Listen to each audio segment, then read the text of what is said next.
तर मी धनंजय सुतार श्री राजलिंगेश्वर सेवा समिती या यूट्यूब चॅनलवर तुम्हा सर्वांचे स्वागत करतो। तर आज स्वयंभू श्री राजलिंगेश्वर मंदिर संस्थापन समारोह त्याचबरोबर शरण संत अमोघीदेव यांचा सोहळा आज भुजमध्ये मंदिरामध्ये पार पडला। त्याची माहिती परशुराम सर देतील। ओम श्री लिंगेश्वराय नमः। ओम श्री लिंगेश्वराय नमः। आज माघ शुद्ध एकादशी हा जो दिवस आहे हा आपल्या पुढच्या मातृभूमीसाठी अतिशय महत्त्वाचा दिवस आहे।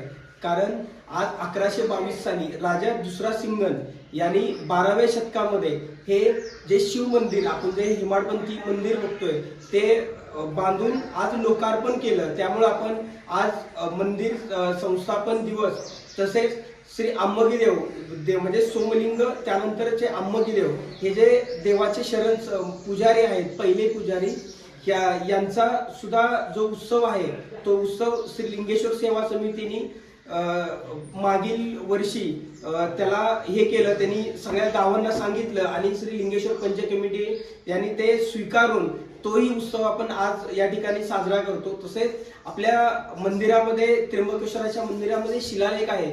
त्या शिलालेखामध्ये वीर नागरस ही देवता महादेवाची भक्ती करण्यासाठी पुरुष या पंचकृषीमध्ये आले आणि त्यानिमित्तानं त्यांचा जो पुण्यतिथी सोहळा आहे तो पुण्यतिथी सोहळा चंद्र सूर्य तारे असे तो ह्या पंचकृषींनी साजरा केला पाहिजे असं शिलालेखामध्ये उल्लेख आहे। म्हणून हे जे तिन्ही हे मंदिर स्थापना दिवस तसेच श्री अम्मगीदेवांचा सोहळा व वीर नागरसाची पुण्यतिथी आपण आज माघ शुद्ध एकादशी या दिवशी मोठ्या थाटामाटामध्ये संपन्न करतो। याचं जे स्वरूप आहे ते स्वरूप असं आहे की आपण मंदिरातले जे 13 शिवलिंग आहेत त्या सर्व शिवलिंग व मंदिरातल्या सर्व देवतांचा अभिषेक करतो।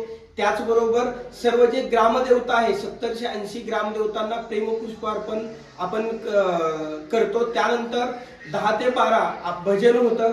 आपण त्यानंतर पुष्पवृष्टी करतो आणि त्याच्यानंतर आपण सर्व जे पुरुष पंचकृषी असेल त्यांना आपण जो आज एकादशी निमित्त जे उपवासाला चालणारा जो आहे अन्न ते आपण सगळ्यांना प्रसाद या रूपामध्ये देतो।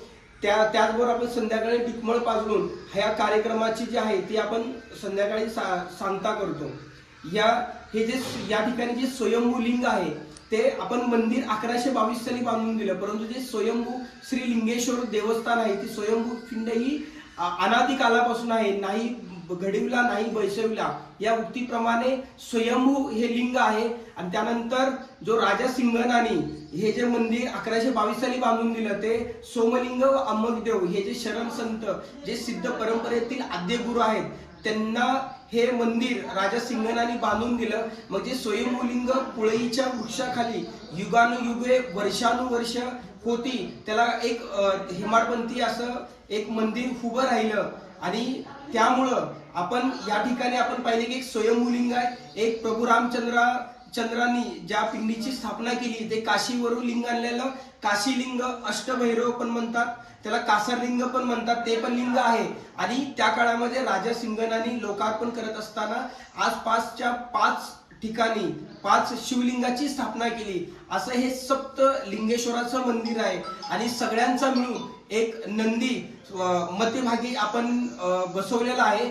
जसं म्हणतात की शिव हा स्मशानवासी आहे तो स्मशानामध्ये असतो। आपण जर पाहिलं तर मंदिराच्या चारी दिशांनी स्मशानभूमी आहे आणि मंदिराच्या आणि त्या स्मशानभूमीच्या मध्यभागी हे असलेलं आपलं शिव मंदिर आहे।